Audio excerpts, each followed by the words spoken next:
Now, I've talked about this tax issue before, but if you're a fix and flip investor and you're planning to hold the property, you need to make sure you underwrite this tax issue correctly or it'll cost you thousands.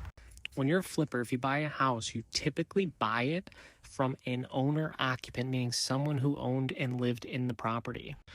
With that being said, it's very likely that they had the homestead exemption on the tax numbers, meaning that their tax bill was reduced because they were an owner occupant and not a tenant occupied house. When you go to underwrite your tax bill, you need to underwrite it for that homestead exemption being removed, because when you go to refinance that property, your tax bill is going to be higher, not only because, one, you're no longer going to have a homestead exemption, but also two, you likely, if you flipped it and rehabbed it, you likely increase the assessed value. At least that's what they're going to tell you when they drive by next year.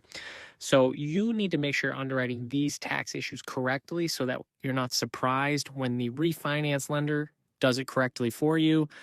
and you're no longer profitable or cash flowing the way you expected.